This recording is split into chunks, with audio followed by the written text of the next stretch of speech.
We are the Bros Who Think Network, and you're tuned in to Anime Talk. Enjoy. Hello, ladies and gentlemen, and welcome to another episode of #Anime Talk. This is episode 22. My name is Lynden Burton, and I am your host, joined as always with my co-host, Mr. Chrissa SJE. Chrissa, how you doing, brother? Whoa, man, I am doing Gucci bandana. I'm a little tired, running on low fumes. That's why I may sound like a little dead compared to usual. No, but I'm still up mentally. My boy been working hard out there in these streets, man. They've been having him at work all late hours of the night. So I'm trying to get my munders. And then for our, because I don't know how many listeners we have in Louisiana in Anime Talk, but for our listeners outside of Louisiana, it's Mardi Gras right now. So for everybody in Louisiana, we're like off. And if there's barricades up in your town, more than likely, so it's hard to transverse around, hard to get around. So it's like, and I live right on the parade route in Lafayette, and it's hectic right now. Ooh, yeah, it's bro. a little stressful. They got like literally, I think me and Faye was talking about that shit the other day. Not to get off of the, you know what I'm saying? No, but yeah, no, literally sure. the other day, like we was talking about how there's no fucking barricades when they got parades everywhere else. But like in Lafayette, it's like we got all the whole fucking Johnson is unbearable to drive on. Yep, and it's like there's a portion of town that is just like, nope, when it's Mardi Gras, you cannot go here. But for why you people come here not to listen to me and Chris talk about our lives in Lafayette, we're talking about anime. We got a lot to get to. We got a lot of news this week. We have some great discussion to get into as well. And we have some dope questions to answer for you guys. So without further ado, let's get into everything. So off rip, we got Radiant, the show we used to review, and we only stopped because it was into the new year. Not that we ever stopped watching Radiant. I'm caught up to date. Radiant got renewed for a second season. The second season of Radiant will premiere on fall 2019 in October. So it's going to premiere this year in October. And I think it's got like 21 episodes. I think it got renewed for a second season. And shout out to our boy Sean Gann, Reddy Kafka on Twitter. I congratulated him on Twitter. He showed love. Shout out to our guy, the voice of Doc, who came on Anime Talk. Glad that they got a second season, because when Radiant ended, it ended on a high note. Man, I'm so excited they got a season 2, and I'm like, I'm gonna wait till it gets to like maybe season 3 to pick back up. Cause I'm like, I stopped like a few episodes back. You know what I'm saying? You stopped right before the shit got like intense. And it's not because it's not good. It's just because, you know me, I like to marathon shit. I said it last episode. Binger. I'm a binge watcher, so it's like whenever it comes back and gets like enough for me to. As a matter of fact, really when I'm done with all the new shit, because they got like so much shit I'm watching right now. Like, in April, once April comes, it's going to be hectic, because I don't know if Promised Neverland, I don't know how long that's going to go. I don't know how long Mob's going to go. If Mob and Promise go into April, we're going to have a lot of, because like we have One Punch Man dropping. And later in the docket, we got Demon Slayer, and we got Dr. Stone coming soon. So like April and May are going to be stacked. Man, I can't wait for Dr. Stone. And then once October comes, My Hero. So we got My Hero and Radiant to look forward to in October. So dope. I'm excited. But yeah, congratulations to the Radiant guys. You guys deserve it, because I can't wait to watch you guys in season 2. Next topic. This is more of a Chrissa topic. I put this on the notes especially because I saw his Twitter was going ham about this. The new Pokemon game was announced. Sword and Shield. Those are the two additions. First off, Chris, and the starters were released. Chrissa, give us your thoughts on the new Pokemon game. How you feel about the name Sword and Shield? How do you feel about the starters? Man, I'm always excited when we get it. And this is the announcement I've been waiting on. They had like a Nintendo, what was it? Nintendo Direct or something. They was like, yeah, we got an announcement soon. I was like, man, this better fucking be Gen 8. Everybody was like, it might be Gen 8. I'm like, it better be. Yeah. If not, like, why we not? Making an announcement? We got Smash Bros. We got fucking Let's Go Pikachu and Let's Go Eevee. We need 8th gen. You know what I'm saying? I've been waiting on this shit for like 2. I don't even remember how when you talked about this last episode, shit. Bruh, like literally the last game. Ultra Sun and Moon was super hard. You know what I'm saying? I fucked with it. And I'm one of them people with the new era of Pokemon that's like, I'm here for it. Like, ever since a child, right? I played through Gen 1, Gen 2, Gen 3, which is, yellow, the crystal, the gold and silver, I played red, through those as well. Ruby, sapphire. But Gen 4 is kind of when I like grew out of Pokemon. Recently, I've been on an emulator playing. Is that Chimchar? Is Gen 4 Chimchar? That's the last one I had as well. Now, see, I never really played through Diamond, Pearl, or Platinum. until like recently. Like I got a emulator, a DS emulator on my phone, so I've been playing Soul Silver and Platinum, and I had Platinum. I just never played it. What's the one with the Eiffel Tower in the game where it looks modern? You can ride your bike around like it's like Pokemon got it advanced. Okay, like on the 3DS. Yeah, that's X and Y. Okay, I played that one. Now see, that's what. Not saying that's when I got back in, but I got back in right after Gen 4. I got back in Gen 5 because one of my homies had it, and I was like, damn, I saw him playing Gen 4. That's why I never really played it because I saw him kind of play it a little bit. And it got me back into Gen 5 because that one was crazy. Like that's X and Y was dope. Yeah, I'm not gonna lie. Gen 5, 6, and 7, they were like 3 of the coolest gens ever. Real. But with really 6, the one that the X and Y, with that one, that's the Greninja one. When they announced it, it was like such a big deal for the Pokemon community and for the anime community because they announced the anime and it was like a shit big that got me thing. back into Pokemon when they made that announcement. Yeah, like the Pokemon fans came out the woodworks and it was like intense. Like I was one of those people that was heavy into the YouTube community as far as PokeTubers like Nappy and Sacred Fire Negro and all these people that just have these YouTube channels and they're PokeTubers like strictly. Pokemon. You know what I'm saying? And they do other shit too, but at the same time they dive in. That's where their fan base is. And whenever the trailer drops, they're like, here with the news. So I'm just glad that we finally got the first announcement. I'm always skeptical about it because they announced some shit. And I'm like, all right, they didn't even show the covers of the game, yeah, with the starter, not the starters, the legendary. So I'm just excited. I'm excited to see. The funny thing is, man, I saw somebody say, man, they don't have nothing else to name these games. They went from Sun and Moon to X and Y. Now we had Sword and Shield. Now see, that's the thing too, because I'm deep in it, bro. Like I'm knee deep. This like the last region was based off of Hawaii. Okay. But the one right before that, 6th gen, the one where they booted up with the new animation, the new that was Europe. 3D. That was like more like it was Europe, but it was France. Okay, yeah. I think we're still Europe, but we're like UK right now. Okay, you know what I'm saying? So like the Gen 6 was based on France, and this one's gonna be kind of based on I think Great Britain or whatever, England. Real. But, is that cop Pokemon that the meme's been going around? Is that a real one? Which one? Where it's like it starts off as a little black hat and then it turns into a black hat with a billy club where it's a cop. I saw that meme been going around. No, I hope not. Wait. Let me pull up this picture. I gotta see it. Hold on. But the thing about the Sword and Shield is that Sword and Shield like UK type shit. You know what I'm saying? Yeah.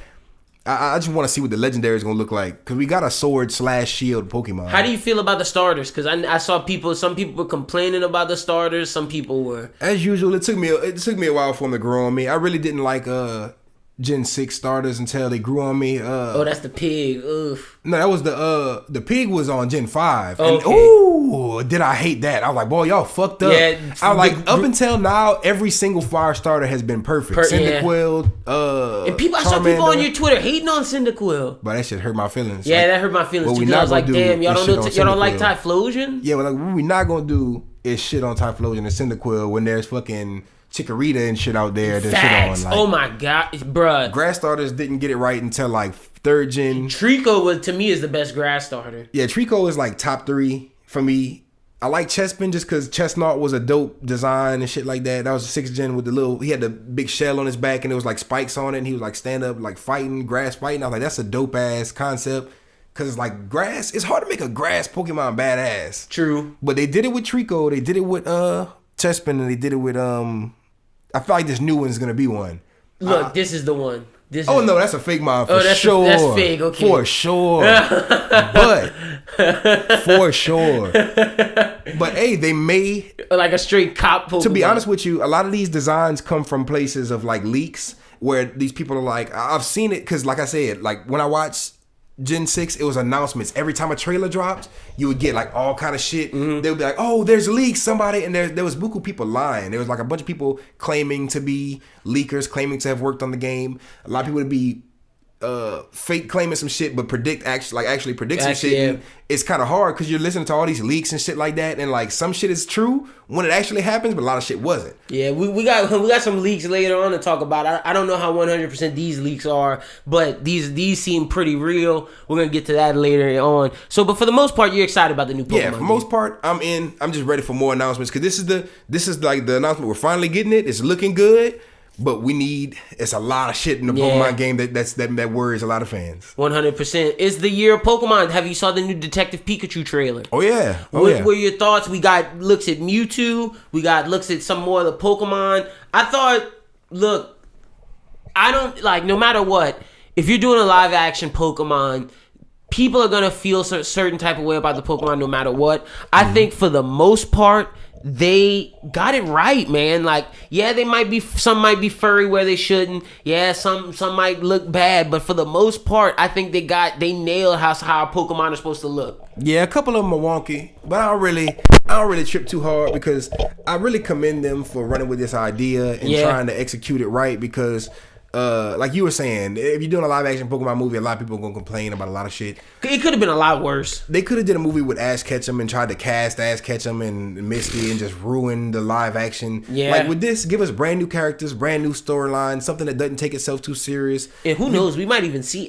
like they might do a cameo of like a Misty or a Brock or somebody. I'm hoping Danny DeVito has a cameo somewhere. I know Ryan Reynolds is doing Pikachu, but let's just hope, you know what I'm saying? Danny DeVito might be voicing a Raichu in there. Like, people requested him so much to be, Pikachu, that I hope he's like doing some voice. Yeah, I hope they got him. They were smart enough to at least get him involved somehow. But trailer's dope, ladies and gentlemen. Be sure to look out for the looks of Detective Pikachu coming soon. Next up, we got Demon Slayer Kimetsu no Yaiba. I've been talking about this manga for a while. The anime is set to debut April 6th, 2019. So that's next up. Chris, are you excited for Demon Slayer Kimetsu no Yaiba? I am. I'm excited for the whole new generation. Like, we got My Hero and Black Clover, but this is one of those ones that's gonna be a staple in the new era of anime. Like, it's about to be a whole new literally a whole new fucking decade. We strolling up on it, so we about to see like really My Hero unfold, Black Clover unfold, Dr. Stone, Demon Slayer, Jujutsu Kaisen, and I'm ready for all of the three those three I'm main excited for: Jujutsu Kaisen, Demon Slayer, and Dr. Stone, and honestly, hopefully Chainsaw Man. But I'm excited for all four of those to come like anime adaptations. I feel like, especially Demon Slayer, because ever since you told me about it, I've been seeing a lot more of it on my timeline. Like, I've been seeing it because people are on it, but I didn't really notice it until after you told me about it. And I'm starting to see how badass the main characters look. I'm starting to see how invested the fans are in it already. They're like already putting it up there with Deku, and I almost said fucking Boruto, fucking Asta, you know what I'm saying? But definitely, shit, I might like Tanjiro more than Asta. And the trailer, bro, the animation looks raw. Wait, time out. No, wait, I'm gonna say that right now. I do like Tanjiro more than Asta. Man, I didn't read the manga yet. Oh no, it's fine. Like, wait, but I'm not gonna lie. This is one that like I kind of wish I. That's why I kind of slowed back, because Promised Neverland, it's about the story. The action's kind of important, and the action is cool in the manga. But I really want to see how they get the action done in the anime. Man, I'm not gonna lie. This one, it just looks. I keep remembering the trailer. 'Cause I watched it here, and I remember it vividly, and I remember every trailer vividly. You know what I'm saying? The animation stayed true to the manga, like the big pop art with the bright colors and like making it look right. I can't wait till you meet all the characters, because the dude with the two swords and the boar head is crazy. Like, in the you're gonna love the villain. Like, if you are a villains person in anime, if you like the Madoras, the Toguros, that type of villain, then this is the perfect show for you, because the villain is so crucial to the show. Man, I love villains, bro. Not all of them, but I love villains. The villain is the main purpose of the show. Like, real shit. Like, the villain, like, is like the crux of the show. Like, without the villain, the show doesn't work. Man, I'm gonna have to pee. You gonna make me like start reading this shit before it's great. Like, no, it's a great story. And like, people are gonna really latch on to this. Like you said, in the new era, Dr. Stone is one of those ones that I can't wait for. I put in the Promised Neverland category. In the action under My Hero, can't wait for Demon Slayer. I hope they announce a Jujutsu Kaisen anime soon, because that's going to be crazy. Chainsaw Man, I know you that's talk about that. That's going to be down the line, maybe next year. And the one that I hope comes out, we're only on chapter 9 in the manga right now, but Hell Warden is so fire. Hell Warden is basically... it's Yu Yu Hakusho, but different. Instead of a spirit detective, he's a Hell Warden, and he has different pop. But it's like, it's in that vein where he has to track down demons in the human world. So like, they gave me Yu Yu Hakusho vibes. So I hope Hell Warden gets anime. But Demon Slayer coming out April 6th. You guys got a lot to look forward to. Let's get into this. We got rumored the DLC for Jump Force. We were upset about it last week, coming in about who it could be.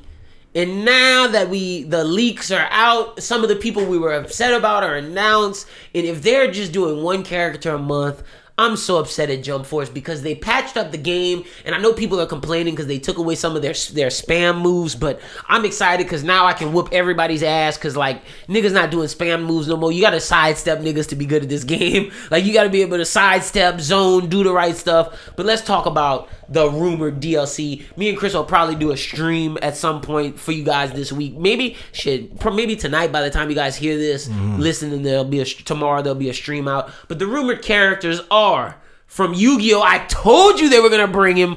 I knew it.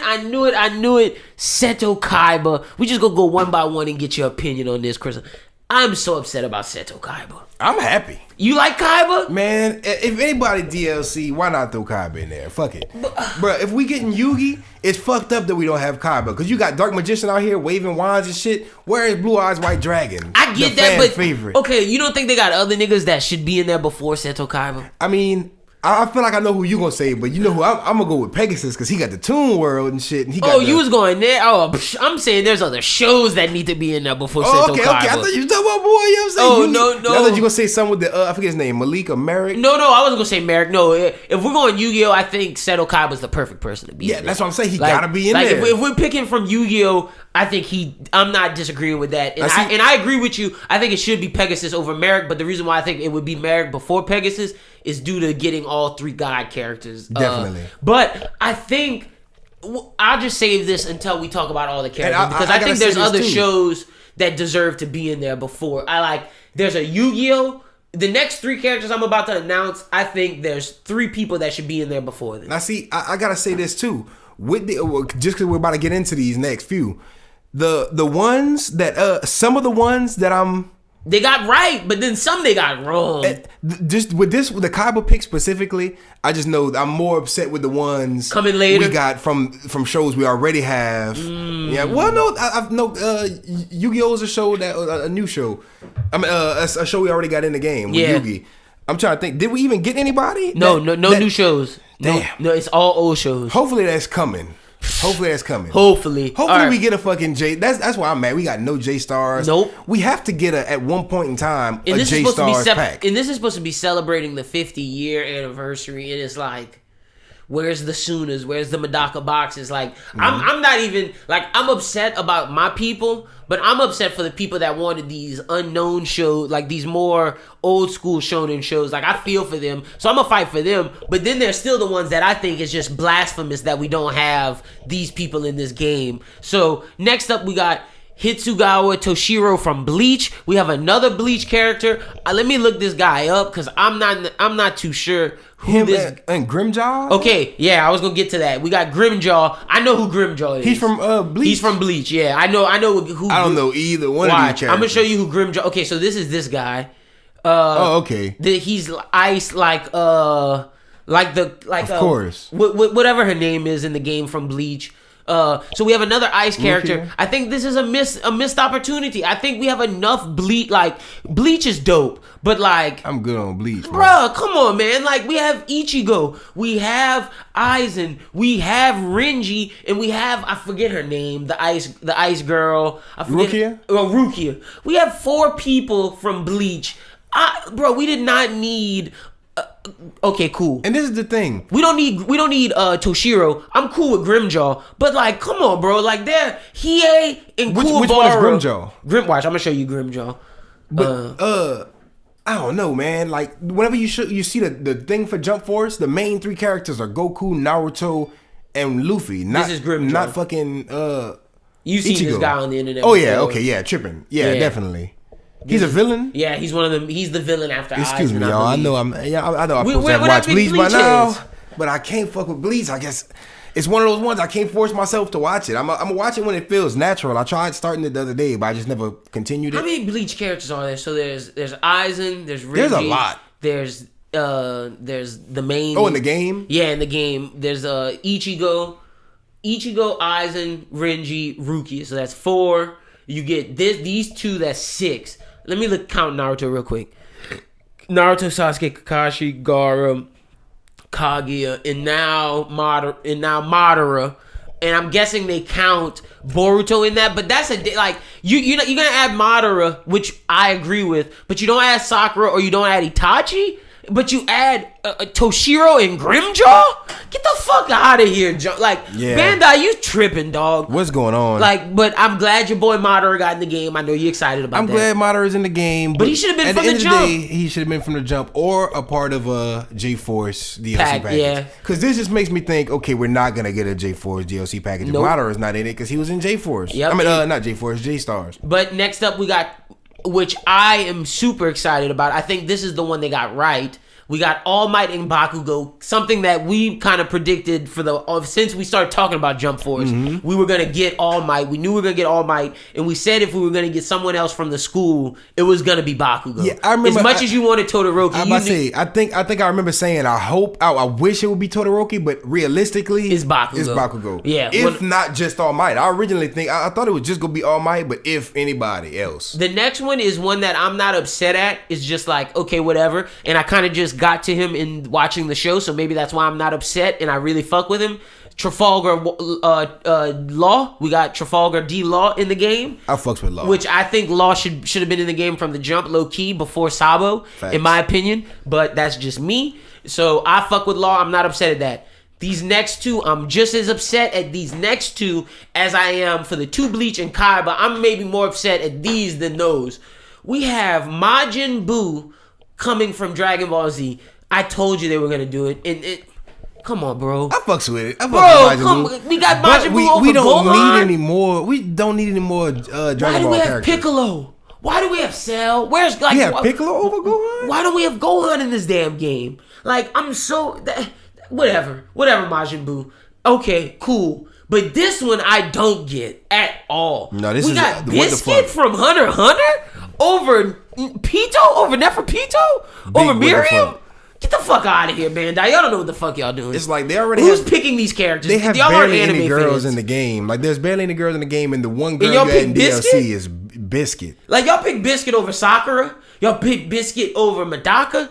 Y'all pick Biscuit over shit. I take Uraka from My Hero over Biscuit. Exactly. Like, y'all put Biscuit over Neferpitu in the old Hunter x Hunter universe. Oh man, what the fuck?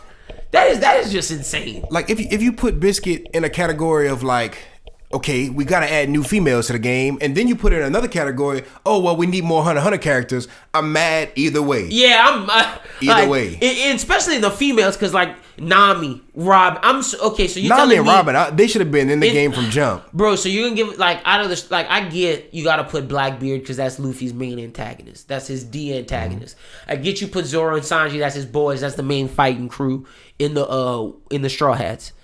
But you're gonna give me Sabo next over Ace, over Trafalgar Law, over Robin, over Nami. I'm not even just mad at Sabo. I'm mad at Sabo and Blackbeard. I can get behind Blackbeard because it's his villain, but he's an annoying character to play as. I hate playing as him. I've only played as him once. Hated it the whole time. You can't see because of his moves. Yeah, and I don't like to fucking play as him. Play against him either. Yeah. Like, I don't like to play as him or against him. He's just a trash character to me in the game. He takes up he's like a waste of space. Facts. And at the same time, there's Doflamingo is a villain. Is he not? You're right. No, you're right. You know what I'm saying? You're right. What other villains could you have put in there? They have so many more villains. You're right. Akainu was in fucking J-Stars, bro. Come on, man. And I just saw Kizaru. No, you're right. Man. You could have put anybody in there. You're right. Blackbeard, I get it to a certain extent. He is a big, He's the D villain. He's the main guy going to get in. Like, I just got that after watching like when they did. Because I just finished.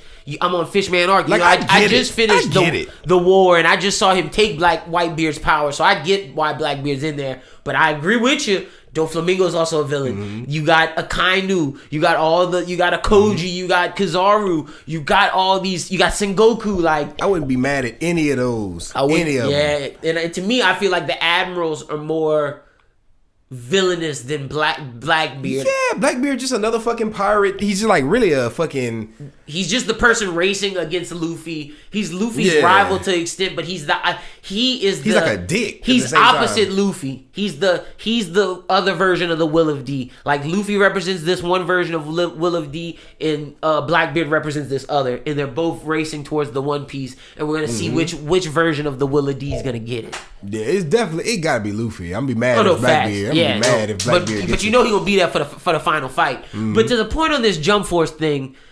Yeah, and just Biscuit is just with motherfucking with Blackbeard. It's like I don't like him, but I get it to a certain extent. I wish, like we just were saying, I wish I could get any other villain, but with Biscuit, I don't even get it. I don't understand that. You're gonna play what? Like Biscuit? She's not even that important, and like yes, she trains. She's their first trainer. I don't even see her really fight that much. I've seen her boot up and go man, and that's it. You know what I'm saying? Go fucking steroid version, like and. I never really. I would prefer anybody else. Meruem, I'd have preferred. But even if you want to do females, like, why do you not pick Neferpitou? I'd even preferred one of the females in the Phantom Troop. I know they wouldn't have did that over the main niggas in the Phantom Troop, but still, anybody. My thing is Pitou. Like, I don't get it. Like, if you want to pick someone from Hunter x Hunter, like, why don't you pick Neferpitou? She's like Gon's ultimate is who fights.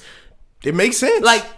Come on, and maybe later down the line, but how many fucking DLC characters are we gonna get realistically? Okay, that's the next thing. Are we gonna have 100 fucking Jump Force characters? How many more DLCs do you think we get, or do you think this is the only DLC? Oh no, this better not be the only. They would be dumb to make this the only DLC. I feel like maybe they're not gonna give us a J-Stars DLC, but they're gonna slowly roll them out. They're gonna keep getting more and more, like just throw random ones out at one point. My thing is, where is Hiei, Kurama, and Kuwabara? And that's another thing. Since they're giving us all characters from in this game, and it's only like 4 from shows. These shows, yeah. There's 4 more. There's like more than 4 more shows in the game that they can still pull more characters from. Hopefully, we get that next rip of DLC because we definitely got All Might and Bakugo. So why haven't we gotten or fucking Yami? And you know what I'm saying? My thing is, now that we got All Might and Bakugo, that's more characters from this show than Yu Yu Hakusho. So we should definitely.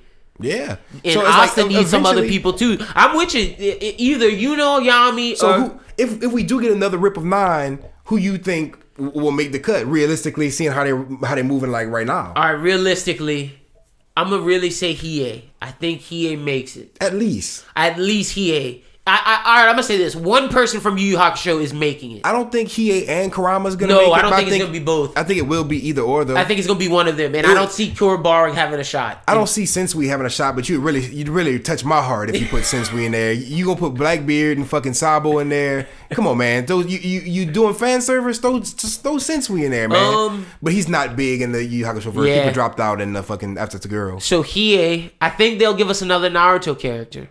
Oh yeah, I'm realistically, we're gonna get another Dragon Ball character, another One Piece character, It'll be Sakura, or maybe Sarada from Boruto. Oh, that would be. But I don't know if we're gonna get any more Boruto people. So because I feel like we get the Boruto villain. I know who you're talking about, the Kaguya person from the Mitsu. Yeah. I know who you're talking about. We were just talking about it last episode, if I'm not mistaken. But realistically, I think Hiei, I think Sakura. I think if we're coming back from One Piece, probably Ace to get to your Jump Force pack. Mm-hmm. I don't know. I don't think we're getting any more Dragon Ball Z people, TBH. I don't know. I don't think we're going to get Gohan. If we go Black Clover... If we do get any more Dragon Ball, we're not getting Gohan for sure. Yeah. They gave Boo. Like, they're never going to give us Gohan in a fight. But who do you give next from Dragon Ball if you don't give Gohan? They might do Krillin They might just start going to Super and give us, like, Beerus. Or Android. Oh yeah, Android 17. It might be, we might get 17 Beerus or Krillin before I think we get Gohan. Like the smartest thing for them to do would be Broly. Like, oh, you're not getting that. You want Broly, that's you. Why would they not? That would be so much money in the bag. They're not smart. They could put Broly in the DLC by his fucking self. Yeah, like with the DVD release, they could just throw Broly in the DLC and have it like more expensive than the pack, and people will still buy Facts. So Hiei, Sakura, either Krillin, someone like that from DBZ. I think from Black Clover, I think it's gonna be Yuno. I really think it's gonna be Yuno. Now, see, I think it's gonna be Yuno and Yami just because we got All Might and Bakugo. Yeah. Or at least I'm hoping. Black Clover isn't as big as My Hero, so it's maybe that might be why they're not even in the fucking DLC at all. Yeah, that's true. just hoping we're getting another two. DLC. But I'm hoping that might be it, man. That might be all the characters. Because I don't just Asta though. In Ace, yeah. They need to give us Ace. It's doubtful though. It's doubtful we're gonna get Ace, but hopefully, I got my fingers crossed. If we do get any Kainu. more. If we get Kainu because he was in the last game. If we get any more One Piece DLC, give us Straw Hats. I don't care, dudes, girls. Just don't give us Chopper or Brooks. Give me at least Usopp or Nami. Either Usopp, Nami, Robin, or Frankie. Yeah. Oh, I fuck with Frankie. You right. Not Brooks or Chopper, because that would be along the lines of Bisky. It's like, why would you put Chopper in there when we don't have Nami or fucking... And realistically, I don't think we're getting any more Hunter x Hunter, but if we do, I pray to God it's Miriam. If they're putting Bisky in there, they're fucking reaching. Yeah, they... Wait, why not Crollo Lucifer over Biscuit? Like, bro, Crollo Lucifer would actually be a dope ass pull. Pick, yeah, it would be. But that's all we got for Jump Force. We're just sad, ladies and gentlemen. Like Bandai, you made a dope game. Why did you? I feel like, and then I gotta say, I've been having so much fun with it. Like I have. But you still, want to know? So you want to know what I think? I think Shonen Jump just gave them the light. Like they were like, take who you want. And I feel like Bandai thought they had people who knew anime and knew the culture. They just didn't. And I feel like I don't think Shonen Jump gave these characters. I think it's Bandai was like, ooh, this is who we're picking. Mm-hmm. And I feel like they just picked Bandai dropped the ball, bro. Like if I'm going to Shonen Jump and I'm asking like, yo, if from your legacy roster, this is who I want. I'm not asking for these people. And you can tell that Bandai, it was more Bandai than Shonen Jump, because when it was a Japanese version game, when Shonen Jump had more influence, you see the diverse range of characters. And I think this is more Bandai America, like for this Americanized game. And like, I just think they just did not understand their fan base and they got it wrong. Yeah, they got it. I'm not gonna lie, man. They got certain things right, but certain things wrong. A lot of things wrong. A lot of things were fucked up with the release. And just the fan reception. I remember people on Twitter just like bashing. I loved it. Like I loved it too. Me but too. But see, I was going into the game with different expectations than everybody else. Same. And that's why it disappointed us. A lot of these announcements, a lot of things. But see, the game is good itself. We knew from the jump. We kind of called out the marketing from the get go, and we knew going into it, we were going to be upset about, like, we knew going into it what to expect, because first off, we play a bunch of Bandai fighters. Mm-hmm. So, for all the people that were expecting this immense story mode, you wildin', because you didn't play Xenoverse. Yeah, like, I've been on Xenoverse lately, so I'm sitting there like, what are people complaining about? Yeah. Like, it seems like Xenoverse, except with all the rest of the fucking Shonen universe. Now, if people were just complaining about characters, I would support that complaint all. But they're complaining about wild shit because they fixed the gameplay. Like the patches fixed some of the movesets. And see, all the fucking stupid gameplay footage that looks kind of wonky was not from the cutscenes. The cutscenes are fire. They're done really well with the regular cutscenes, like the cutscenes between, like the Xenoverse cutscenes. Yeah, they're not really that. They're not really that detailed. Like, bro. Have you played Ninja Storm 4? Like, have you played My Heroes 1 Justice? Like, those games have horrible story modes. Literally. Like, horrible. Like, the story mode in Jump Force, if you play One's Justice, but you like shit on Jump Force, it's like, what are you doing? Yeah, like, what are you talking about? Like, because One's Justice, the animation doesn't even look good. Bro, like, it's literally, the only appeal to that game is fighting with your favorite characters, because the story mode is trash. Shit. The way the characters look, shit. Like, that whole... The cutscenes are barely there, and then they're shit. Like, that game has no real appeal except, like, ooh, I want to play as, like, another one that I don't regret buying, I still have it. I still play it. It's very fun. But which one? If One's Justice, I love the game, but at the same time, what were you expecting? What are you complaining about? The thing is, they gave us the first gen version of those characters. Like, we don't even have the updated versions. Like, we only have Deku. Like, Deku's shoot style isn't the main. Like, he was like DLC, bro. Yeah, like that's my thing. Like, once I feel like the next My Hero game is gonna be a lot better once they expand. Like, we're gonna get some of the new villains and stuff, but. In terms of Jump Force, like, I really think the main issue with them is just the roster, because I think that other than that, the game's dope. That's definitely the main issue with me, the roster. Same. Next up, we got One Piece Stampede released promo pics for the movie. Just wanted to touch on that, let you guys know that they're releasing more stuff for the movie. Chris, what do you think of the pics released? I gotta pull it up real quick because I love it, and I want to say why. You know what I'm saying? I fucking love the new designs. That a lot of the shit about new One Piece and the One Piece movies is like the outfits and the designs and the style and just the whole shebang. Yeah, One Piece is one of those shows that's not afraid to I guess put out different clothes and stuff. And bro, their movies take it there as far as just delivery of the movies. Like, you know how the Broly movie was animated differently and it was it looked a lot like a bigger budget than Super. Yeah, it's the same thing with One Piece. The actual anime looks decent, but and a lot of the main parts of the big things in anime are animated very well. But at the same time, their movie quality is treated like movie fucking quality. I remember watching Gold and just being like stunned at the animation, just being like, this is what anime should look like. You know what I'm saying? I was like, and then One Piece, they were all in the gold outfits and they was like in the rich nigga shit outfits. I was like, bruh, if this is the new, like if every One Piece movie, they're like new outfits, new fucking swag, they're like doing some crazy new shit. It's just like, it feels like whenever they hit the time skip, it was like you're not seeing Usopp in the same fucking clothes. You're not seeing Nami in the same clothes for 800 episodes. You know what I'm saying? Oh, and ladies and gentlemen, the reason why we're not talking about the teaser trailer is because it was pulled off of YouTube. I don't know if it was supposed to be released because, like, I'm looking right now for it because I was like, oh, they got a teaser. Oh, I watched it. Oh, what you thought of it? It was nice. Like, what give people? They didn't give too much, but just the animation. It looks like it's gonna take it there. It looks like they didn't want to tease too much because they know they're working with some good animation. What you think? Like, me being new to One Piece and now being on Fishman Island, what do the movies really do? They expand on new stuff, or is it like expand on stuff that like during the time, like, you know what I mean? Like, it's not new stuff in canon wise. It's just more new stuff on the side of while stuff was like in between specific arcs. Some like movies the Naruto are just, shit. Some movies are just like like basically Battle of the Gods. The movie version of an arc, okay, except after the arc, which is like why better new animation after they booted up with the animation. Okay, but at the same time, a lot of the other movies are just standalone, kind of just like adventures. Really, just some throw it off fun shit. You know what I'm saying? Real, okay. Like I like Gold because it was just so throw it off. It looked like they were just on a trip to the casino, like on vacation or some shit. It was like One Piece on vacation kind of shit. Real. This one, I really want to see what the Stampede is about because I don't know what the storyline could be. Because One Piece, I think we were kind of talking about this off air. Oda just writes so freely. Yeah. Everything he does, like you don't know what the fuck to expect from Oda. Like I was on even with the comedy, not even just the storyline. It's just you never know what to expect from One Piece. They always know how to hit you, and in a good way. Yeah, facts. I really my favorite outfit I'd say would probably be. Luffy's little jacket looks dope when they got him in. Luffy's looking cool in this one. They swagged out Sanji with the little t-shirt tie, how he always wears suit. Yeah, Luffy got. I mean, not Luffy. And Usopp got swag. Usopp got drip right now. I gotta say, my boy Usopp look like a '90s kid. He look like. And I know you fuck with Brook on the low.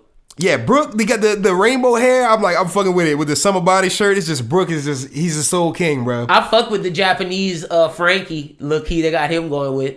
I fuck with the Frankie look. The girls are looking right, you know what I'm saying? Yeah, they got Nami and Robin looking, and Chopper got a little drip on him. Chopper looking goofy as hell like he always look. Zoro look the same. Chopper's face Chopper can have drip, he just ruined it with his little face. He looks so goofy, you don't fuck man. with Chopper, I fucks with Chopper, but he's funny. They gave Smoker a new design. I feel like Smoker's gonna be the admiral that they have to fight against, like. And that looks really good too. Like Smoker's gonna be the admiral when they become, like when Luffy becomes the freaking pirate king. Smoker's gonna probably be the head fleet admiral or whatever. Mm-hmm. Where Sengoku is. Oh, and this is Law's new design. I like that they put the hoodie over Law. Got drip. Law is dripping like a motherfucker also. Oh, and they gave Bug. What is Buggy gonna do? Like, bro, I'm so sick of Bug. But Buggy I hate every time I see Buggy, man. Like, I know, but I get it. He's a warlord. He's just annoying. Yeah, he's funny sometimes. When I saw Buggy in the first arc, I didn't expect that he was gonna be the main villain. Like, well, not the main villain. I didn't expect him to show up multiple times throughout the series. But that's something about One Piece that's different. Like, Inaru's still around. Inaru's in the sky getting automaton fucking soldiers right now. Like, everybody, like, Luffy doesn't necessarily kill all these people. Like, is Rob Lucci dead? And I just watched Water 7. I don't know. I don't even know what happened to Rob Lucci. I forgot. Like, I haven't watched One Piece. He might have drowned. I don't remember what happened to Rob Lucci. He might have drowned. He might have drowned when he got his ass badass lit. Character though. Yeah, Rob Lucci was lit. But One Piece Stampede, that's all we got. Next up, the final news story, ladies and gentlemen, is a new light novel series, Babylon, is getting an anime and manga adaptation. Here's the synopsis of it. The suspense story centers around Zen Sasaki, a prosecutor with the Tokyo District Public Prosecutor's Office. While investigating illegal acts by certain pharmaceutical companies, Sasaki stumbles across a conspiracy over an election for an autonomous new zone established in Western Tokyo. I know you guys might not be big detective, big private investigator anime stuff, but this is my shit. That's the reason why I put it in there last. Chris, this doesn't intrigue you at all. Man, I fucks with it, man. I like new shit. I want to see a trailer, and then I'm gonna see if I'm really gonna watch it or not. You know what I'm saying? I gotta see if it has some action in it, because if it's just talking, it has to be a damn good story. Yeah, that's what I'm saying. If it's just talking, it has to be along the lines of like some Death Note. You know what I'm saying? Yes. Something that's gonna keep me. Like, it's gotta be a thriller. Like, this mystery better be crazy. Exactly. 100%. Well, that's all we got for the news today, ladies and gentlemen. Be sure to check out Radiant Season 2 when it drops in October. Demon Slayer April 6th. Be on the lookout for that Jump Force DLC starting in May, as well as the new Pokemon Gold and Silver game. And watch Detective Pikachu in May. Also, the One Piece right Stampede stuff. Yeah, man, 2019 is packed. So let's start off in discussion. I wanted to bring up, before we get into, because we have 2 questions to discuss, I want to just bring up real quick, me and Chrissa were on Twitter discussing with some of you guys out there, and the Gohan conversation came up where I thought Chrissa retweeted something interesting where someone was like, Gohan's living his best life. He's finally living his truth. It was him in the super. He was finally happy. And I was like, I don't know if that's Gohan's living his dream, because that was Chi-Chi's dream of him to become a scholar. And me and someone on Twitter got no, I'm not gonna say argument, a debate, and he was like, that's his dream, blah blah blah. And I was like, no, not necessarily, because this was the life that Chi-Chi always planned for him. She never wanted him to be a fighter. We never really got to see what Gohan's true dream was. And then someone brought up, well, he agreed with the fact that the scholar stuff was Chi-Chi, but he did say we did see Gohan live his dream once when he was Saiyaman, and I was like, you're right. Saiyaman was Gohan's dream. That was something that Gohan truly wanted, and I say Videl. I say the choice of Videl, Pan, and Saiyaman were the 3 things that Gohan truly wanted and loved in his life. But in terms of what he does, that's his mom's dream, 150%. Chris, how do you feel about this whole Gohan living his true dream debate? I feel the same way about he didn't want to. We don't know who Gohan wants to be. You know what I'm saying? We don't. We do know that he didn't go to Goku route because Goku wasn't in his fucking life. We know that. We know Goku wasn't in his life that hard. But we know if at the end of the Cell games, we know. Yes, that's like Gohan didn't necessarily want it to love. He wasn't the fighter that Goku was, but Gohan wasn't. He still loved protecting people, and that's why he chose Saiyaman. So we don't know if Chi-Chi's influence. Like, I still think Gohan might have been a fighter, but he would have been different than Goku. We got mostly because he grew up with Chi-Chi his whole life. Yeah. We have mostly Chi-Chi influence, but then when Goku simmered and splashed into his life, it was always some intense shit that you as a child most likely not gonna ever forget. Yeah. Most likely gonna stick with you, the feeling and everything. That's why I feel like the Saiyaman. That was a great point. I want to point out the that Saiyaman is him name. And his dad, his dad and him kind of just what his dad sparked in him and what Piccolo sparked in him. Yeah. But at the same time, he's majorly trying to be like what his mom wanted him to be, a scholar, a family man. And maybe if he would have been the perfect child of the main character of the story, he'd have been a perfect blend of Goku and Chi-Chi, to where he'd still be a great father. He'd still be Saiyaman. Yeah, he'd still be Saiyaman. He'd still be a great husband of Videl, father to Pan. But at the same time, he would be at least stronger than fucking a lot of these, stronger than Piccolo, stronger than fucking Gotenks. Because right now, I feel like if Kid Gotenks is around, like, once Trunks and Goten fuse, like, yeah, like, bruh.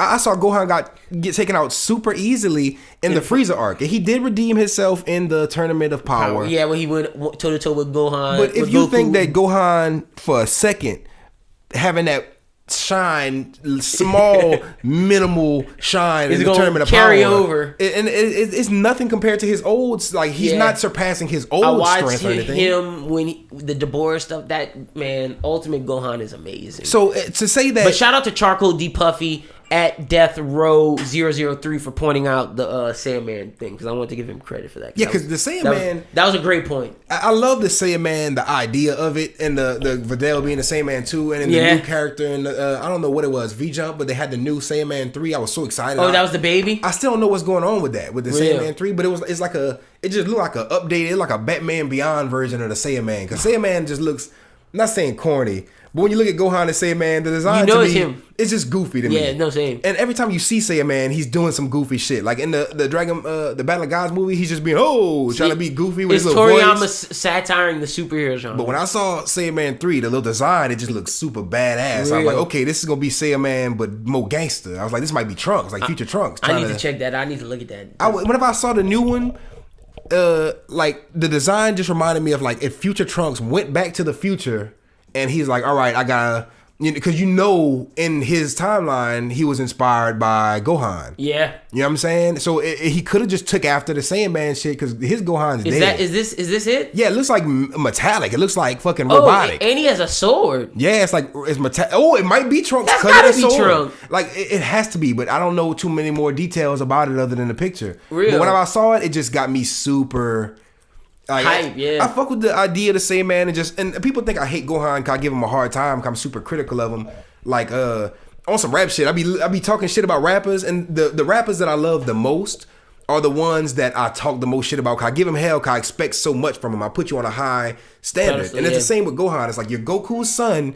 You fucking killed Cell. You had Mystic Gohan. You had so many peaks, and I was like, yes, Gohan is finally getting his just due as Goku's son. And then you just fell off. And I'm like sitting there like, I still love you, dog, but I gotta bullshit you because you fell off. And that's and like, Gohan is one of my favorite characters in all of Dragon Ball Z. Future Gohan I thought was badass with the one arm. I love Ultimate Gohan is probably still my favorite DBZ character, and I feel like if Ultimate Gohan would have trained, he could have probably been some god form, or like he could have done something.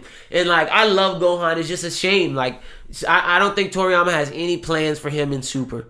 Now that we're getting Broly, like I think like we have saw the end of Gohan. The shit out of Gohan, bro. He wasn't even in the Broly movie. Like now that we got Broly, like I don't even know if we'll see Goten and Trunks do too much more. We got Kid Trunks in the Broly movie, but not even Gohan. Oh, it's a rap for Kid Trunks and Goten. It's a fucking rap, bro. Goten is just literally. Goten's below Gohan. I thought I liked Gohan, and the thing is, Gohan had a lot of potential. But whenever the Buu arc started happening as a kid, and I started seeing Goten, I was like, yes, this dude's gonna continue Goku's legacy. What if Goku passes on? What if I'm sitting there like, okay, we know it's not gonna be Gohan. You just like Goten. It's just because Goten just had the hair. He just like it seemed like it was setting it up for that. They were setting it up to be like, hey, this is Goku too. And see, I liked GT Goten's hair. I always thought, me too. And I just hated that they made GT Goten a player, like he was trying to be a lover boy instead of a fighter. Now, see, I thought that would have been super cool if they executed it better. Yes, because they could have put that into the story mode. He could have been like a tag along, like he could have been strong, and a tag along in the main crew, like a Moroku type character. He's just like the character that's just like thirsting over bitches. But at the same time, that way we still get and he still fuses with Trunks, and we get adult Gotenks. That was future Trunks could be badass, and he could be badass, and at the same time that they have different personalities where Trunks is reserved and he's more like Vegeta. Goten's, instead of being like Goku crazy and goofy, he's just out being like, hey lady, what's up, like just flirting with her, like more Roshi. In a perfect world, we'll get a real super arc where some shit happens with Goku and the main motherfuckers is Vegeta and Trunks and Goten in the future, but I don't even see Trunks and Goten growing up to be like GT Trunks and Goten. Like they're probably not gonna even. We're not gonna see them be anything but kids probably throughout the entirety of the rest of the series. Yeah. Now I feel like Super and just the Dragon Ball timeline as of post Z is just gonna be this kind of time period where it feels like Pokemon, where Ash Ketchum's gonna be 10 forever. Yep, and Goten and Trunks will always be kids. Yeah, Goten and Trunks are gonna be kids for the rest of down the line. Like 10 years later, they're gonna be fucking still small. 12. You know what I'm saying? 100%. Well, that's all we really want to talk about in that Gohan discussion. Shout out to everybody out there on Twitter. We want you guys to interact with us always on Twitter. Hit up Chris at Chrissa SJE on Twitter. Hit me up at Berlin the Don. We always want to interact, have discussions with you guys. If you have any questions like the next two, you can submit them at www.broswhothink.com. On the homepage, scroll all the way down. In the subject line, put hashtag anime talk, your first and last name, and then answer the question. Or you can tweet at us because we always like to answer the question. Today's we have 2 questions. The first one is, you have 5 minutes of footage to convince someone to start watching an anime. What 5 minutes do you show and why?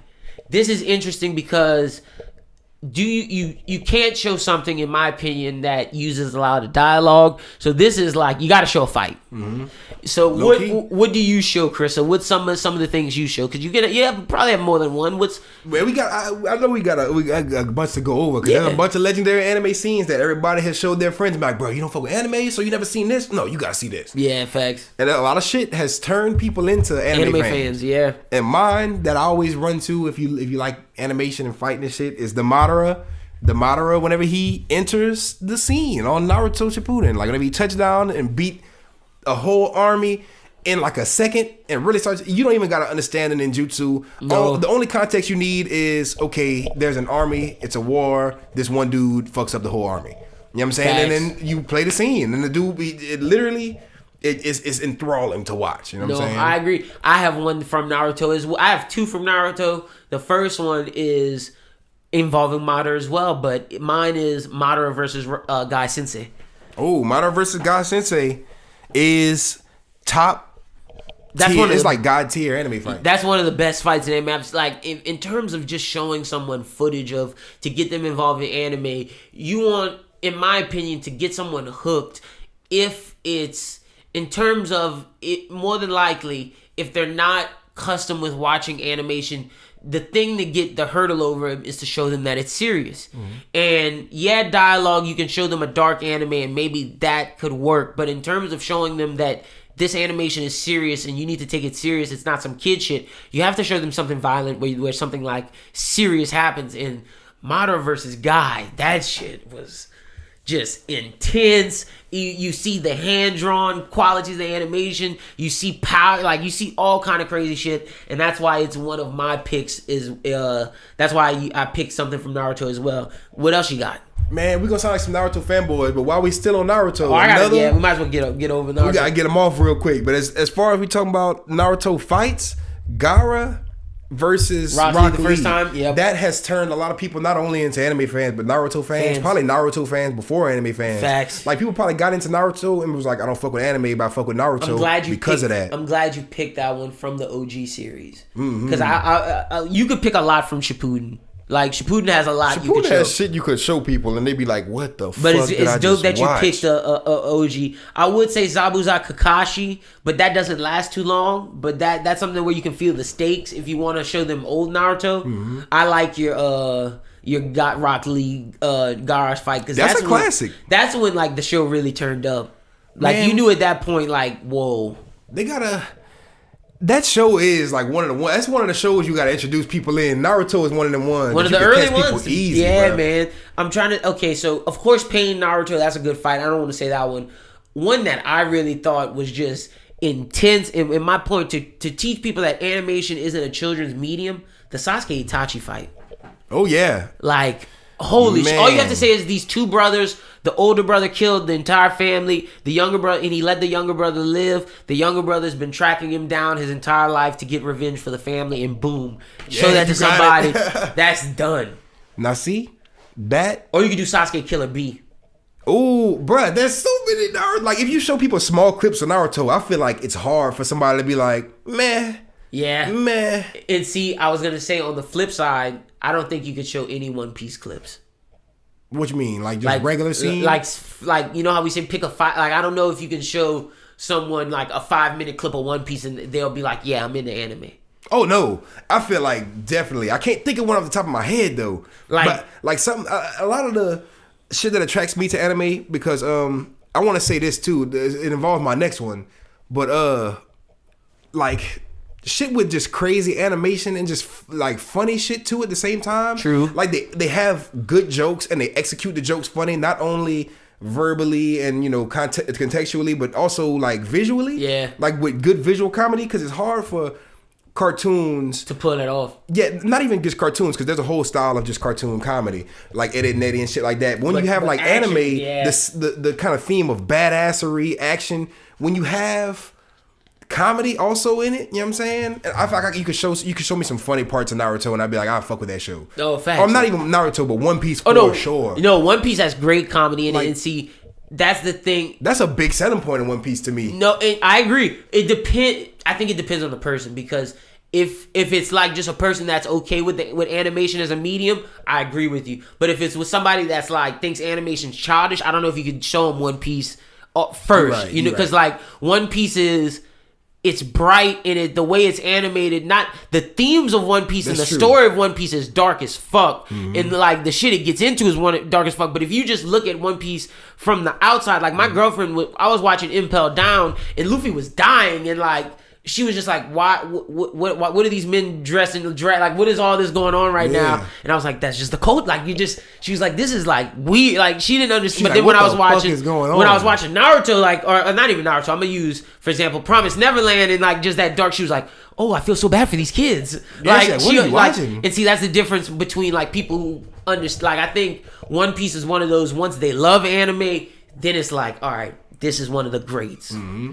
And I'm not gonna lie though, if I had to show somebody two One Piece like non-actiony ones, I'd probably show them the Zoro versus Luffy fight. Whenever at the beginning, whenever Luffy was like fussing with him, and he was like, "Bruh, I didn't even do nothing. Like, you tripping, son." And Luffy was not trying to hear it. Yep, that shit was hilarious because it was actiony, but it was just goofy Luffy being Luffy, and it's like you get a feel for him as a funny character. But if we looking at like action shit, I'd have to show the Usopp versus Luffy. Whenever it was just so intense.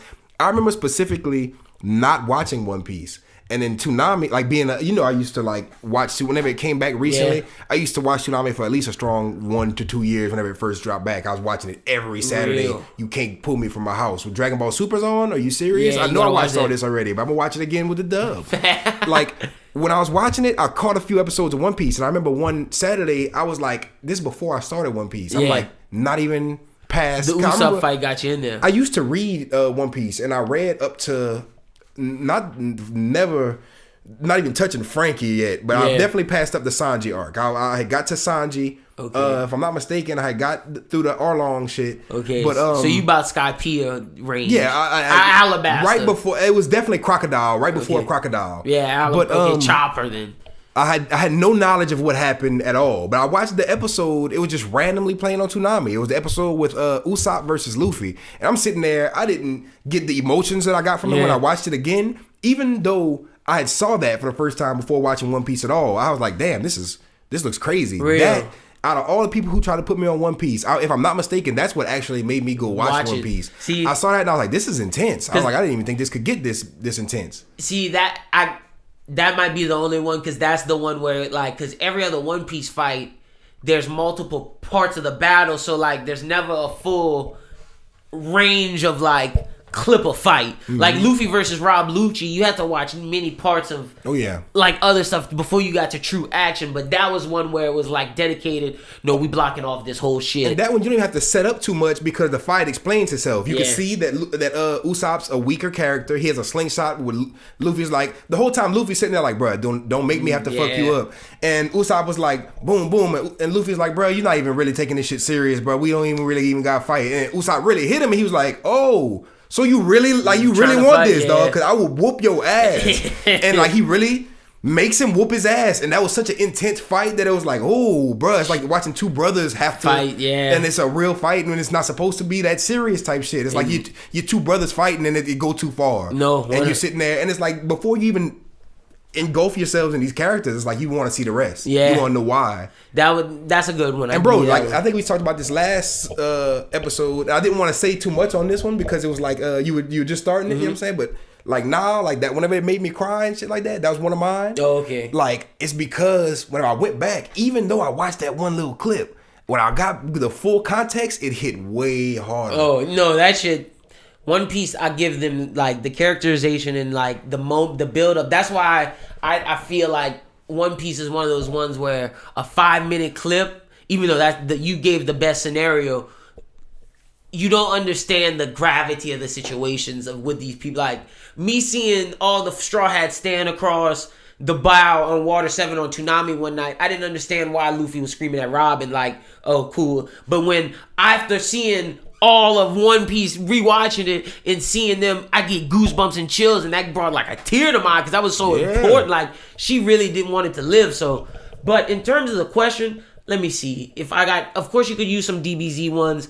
I'm gonna choose a fight from something more recent and something new. I would say One Punch Man, the fight between Lord Boros and Saitama is easy getting the anime porn. That's like intense. Fighter animation. That is anime fight porn. Like that is definitely that's one. Like 100%. What you got? Any others? I can't pick a specific moment, but I know for sure, like pretty much turn on the TV whenever it's playing. Like just cut on a random episode, Mob Psycho, let it play for 5 minutes. If that don't catch somebody attention, like just the animation itself, off of the strength of animation itself. Oh, and I see Hunter x Hunter 2.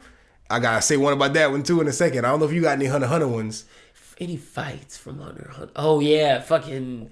Oh yeah. I feel like you might say what I'm thinking of. Kurapika versus Uvo. You think Kurapika versus Uvo?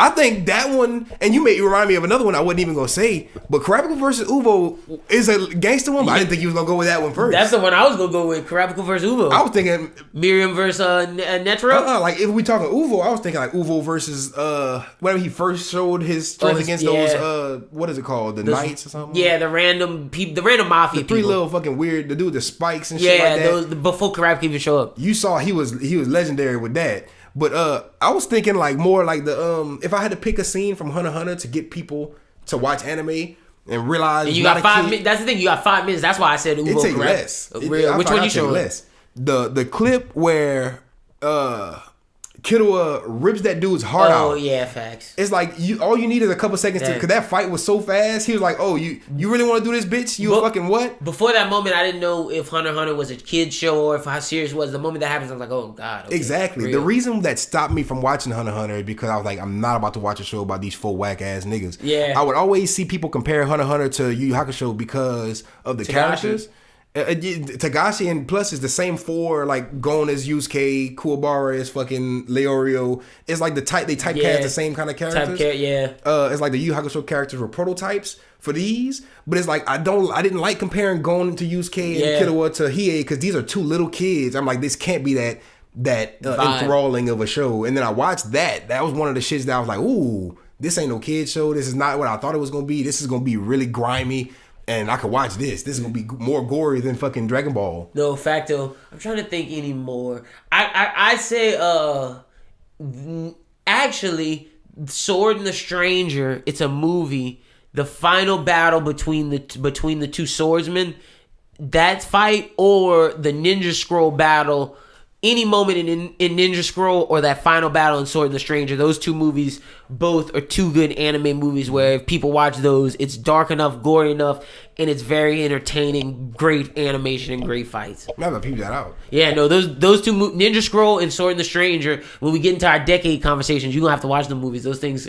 And speaking on decade conversations, the moment we're in March, ladies and gentlemen, so it will begin soon. As soon as we get towards the end of March, we will begin talking about the 70s in discussion. So be ready for that. Next up, the final question we have before we get to reviewing. When you're burnt, and I like this question a lot because anime fans don't admit it, but you get burnt out on anime after a while because if all you watch is anime, and I know some people can do it, but at some point you're going to have to watch some live action something just to get you out of the vibe. But when you want to get out of a slump of anime and you want to get back into anime after that burnout period, what's an anime that you can always watch that'll get you always reinvigorated in the genre? What's your go-to always to get you hyped back on anime? What you got, Chrissa? I'm going with my top Tagashi too, man. Hunter x Hunter and Yu Yu Hakusho. 100. Yu Yu Hakusho for sure, because anytime, and that's how I rank whenever I'm burnt out. Like I don't want to watch anything because there's always anime to watch. Yeah. Always. There's more. Like I haven't watched Full Metal Alchemist. I haven't watched a lot of shows still. You know what I'm saying? So there's always shit to catch up on. There's a plethora out there. There's always new episodes coming out every day. But if I'm burnt out on anime, I need something to get me back watching anime. Or I just need to watch something for a little while to get instead of other anime. I'm watching Yu Yu Hakusho for sure. Yu Yu Hakusho is definitely on my list as well. For sure. And then I could go to Hunter x Hunter too, but I'm going to Yu Yu Hakusho 9 times out of 10. Me, in terms of me, if because I get burnt out on anime because of like all the fantastical shit. I always need to be brought back to like reality or just more realistic anime, bro. Cowboy Bebop, Black Lagoon Cowboy Bebop or Black Lagoon can always get me out of an anime slump because I love those style of anime. Even Trigun, I say those three, Cowboy Bebop, Black Lagoon, and Trigun, can always get me out of an anime slump, especially. And it's interesting because I don't know if the shonens can. Man, Yu Yu Hakusho and Yu Yu Hakusho Shonen Jump is the only ones that I would pick as shonen. Like if I'm burnt out on anime, I don't think I can watch just the Naruto's, Naruto, the One Piece, Dragon Ball. I'm burnt out on that shit. Yeah. A lot of being burnt out on anime comes from me being burnt out on like serious anime or like the same kinds of anime. So whenever I go back and try to really get back my shit for it, I get something that's just like completely different, unorthodox. Like that's why I watch a lot of like weird shit, like ecchi and all the like the comedy shits. Usually I'm done with being super tense and just watching a bunch of shit and being over like hype. I just want to calm down and kind of like watch Love Hina or fucking Battle Vixens or some random shit. When that's me, I watch Case Closed. Just a simple mystery solved or Lupin the Third. Case Closed, Lupin the Third. Yeah, that's me. Just like watch something real quick, get it off. Lupin the Third should be Lupin the Third, Case Closed, Cowboy Bebop, Trigun, and Black Lagoon are all my like. Those are my calm me like just get me out of the just get me out of the burnt out vibe because you can throw on any episode of Lupin the Third and you don't have to know shit. It gives you the vibe. It puts you in the nostalgic feel too. Like whenever you watch those older kind of series, you always get that. You get put into where you were when you watched it. Yeah, and like even things that go on in that. Like when you watch shit like Lupin and you look at other kind of shows that are realistically set in like Case Closed. Yeah. You look at like the technology they had back then, like the phones in there or not. They don't have like you know how their phones are different than what they expected to have this type of phones, and it's like they were completely off in their predictions. A lot of anime is good at this, but a lot of anime dives into fantasy worlds and just crazy world building and shit. But the animes that are set in the real world, like Mob Psycho, they kind of reflect the time period that they were in. You know what I'm saying? And those. It reflects the time period they were in, so it really takes you back. No, 100%. And they also try to input what they think's gonna happen, and like it's funny to see where like they thought technology was gonna go, and like some are right, some are way off. Yeah, like wasn't Akira based in 2000 and It was supposed to happen in 2019. Yeah. 2019. Yeah, crazy shit, and it's like. Look at they was driving motorcycle like almost hovering like crazy. It looked like we nowhere near that shit. I kind of got one more. Oh yeah, what you got? It's one of the ones. It's not Pokemon, but it's Digimon. Oh, Digimon, real. Digimon specifically season 2 and the movie real. Because like whenever I'm burnt out on anime, sometimes I want to watch something like Pokemon, but I'm not about to watch. Like for some reason. I could watch Pokemon in passing. I could watch Pokemon randomly, but I can't just force myself to put on a random Pokemon episode. I'm not gonna know what episode to put on. Nah, I feel that. There's millions of episodes. I'm not gonna know what season to go to. I just stay away from it. But with Digimon, I know the OG 2 seasons are the OG ones for a reason, and the second one was kind of like a Shippuden version of the first one. It's like continuation, a little bit older time skip. They got new characters and shit. But Digimon, I could always literally. For some reason, like sometimes I'll get burnt out on Digimon after watching it, because sometimes I'll get burnt out on anime, watch Digimon for a while, and then go from watching season 2 to then like skipping season 3 and watching season 4, and then going back to season 3 or whatever, and then I go back to whatever anime I was watching, because I can always go back. Vibe. I gotta burn myself out on Digimon to get back into it. You know what I'm saying? Real. 100%. Well, we hope we answered your questions. Thank you guys who submitted questions this week. We really, really appreciate it. Let's get into the review portion of the show. Let's start off with Promised Neverland, because Mob Psycho got intense. Not saying that Promised Neverland has got intense, but we just recently watched Mob Psycho. So let's start. I want to save that for last. Let's get into Promised Neverland. And I know I said Promised Neverland wasn't kicking off, but shit, these last 2 episodes, I forget my boy Chrissa didn't read the manga, so these 2 episodes hit hard AF for my boy. Especially that last one, but the first one too. So episode 7-01145, the children gain a powerful ally, but they need to be careful with this person. Who knows what this person could be plotting behind the children's back. This whole episode is basically them learning that Sister Crone could be an ally they gain. They're pretty much trying to figure out what she knows, and it's the kids going back and forth to decide, do we partner with Sister Crone? And when we have that conversation with her at the end of the episode, we're gonna play like we hold our cards so we find out what she knows. And that's pretty much all that happened in this episode. What'd you think of episode 7, Chrissa? I think it was legendary just because on the first, like whenever the last episode ended, you saw Krona just catching them. That's it. Yeah. She caught him. I was like, ah! And then she was like, yeah, we want to team up? And then I was like, what? And then the episode was over. And the next episode is like, is she being serious? And it turns out she was being serious. It turns out they didn't trust her. It turns out she knew just what they thought she knew. You know what I'm saying? They didn't want to tell her what they knew. You know what I'm saying? It was some crazy shit just because whenever she caught them, she like, oh, y'all already know about this shit, huh, motherfuckers? Y'all know about whoever, and then they was like, "Oh shit, we caught." I like whenever motherfuckers get caught, and then it's like, "Whoa, what they gonna do now?" Because their facial expressions are like, "Shit." They're like, "Fuck my life." Because this show is like, it gives that vibe of when you were a kid and you didn't want, because like in real life, there's no feeling like this because unless you're a criminal and break the law to where like you feel like, oh God, I gotta watch my back. I hope nobody's coming to get me. You haven't felt like you don't feel that way since school where you're in school and it's like I don't want to do nothing bad because I don't want to get sent to the principal's office.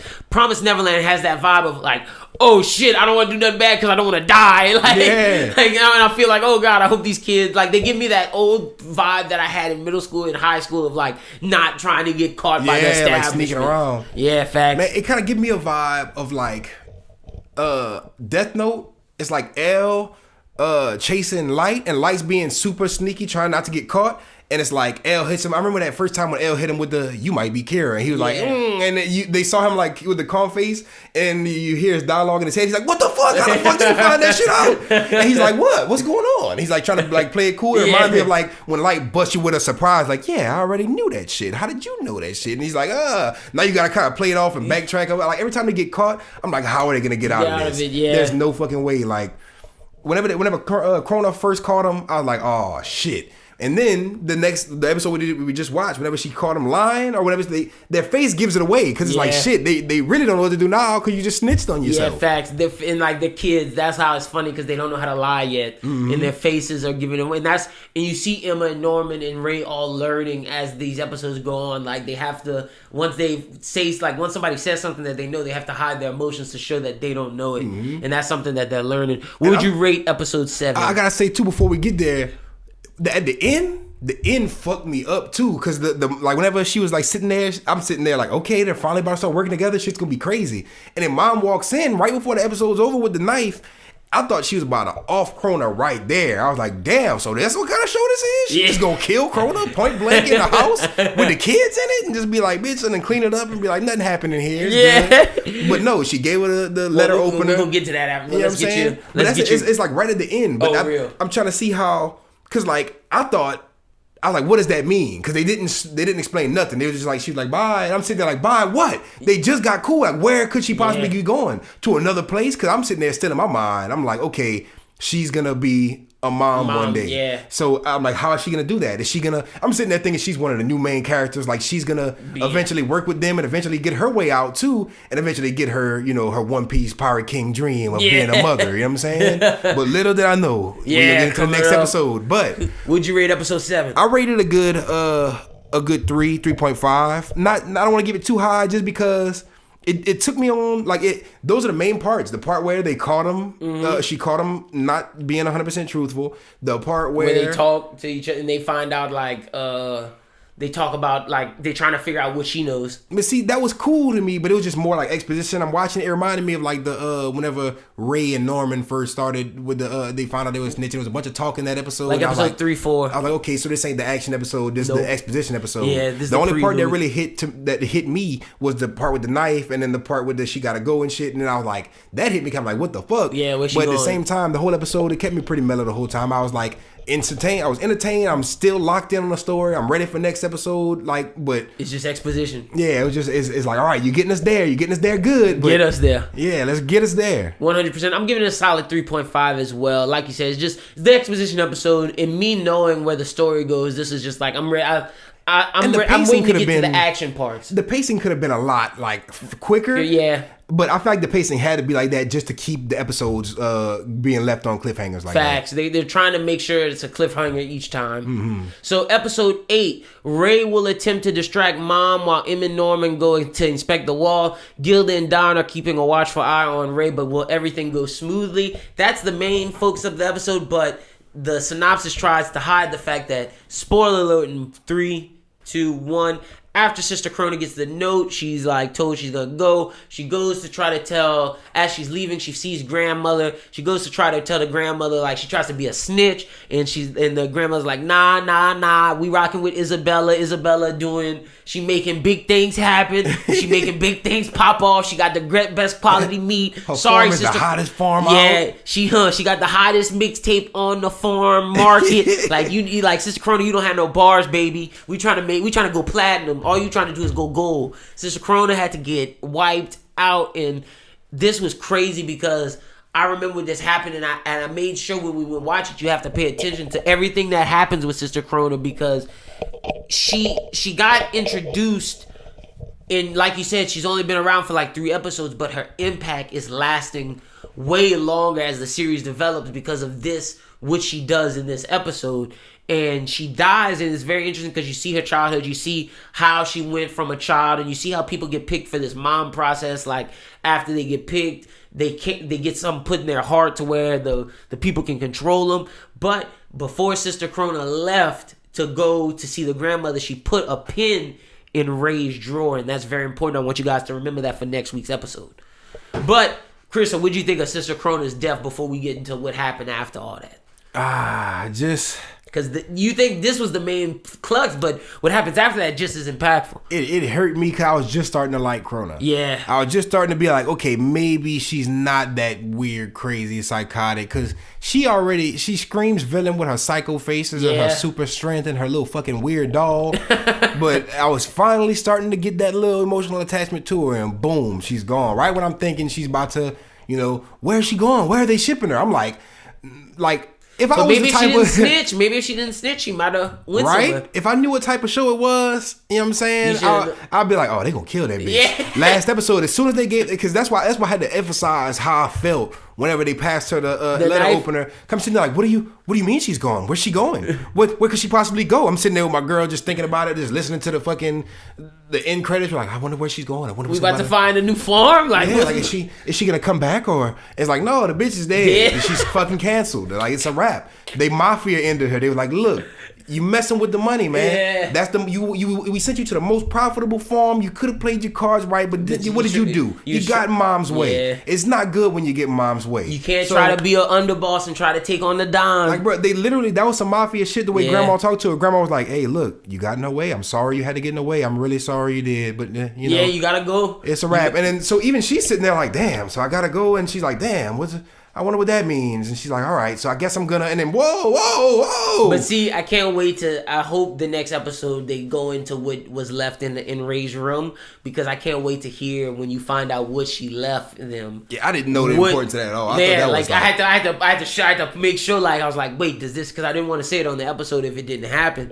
But I can't wait to hear what you think of Sister Krona once you find out what that is. I'm just loving this whole world building, this whole shebang that's going on, the shit that's going on here, the hierarchy of the mothers, and just seeing Krona, because they showed a lot of Krona's childhood. We still don't know how the humans we still don't know what's outside these walls. We don't know how anything runs. We just know that they have these farms. Exactly. And we don't know how many. We only see this one farm too.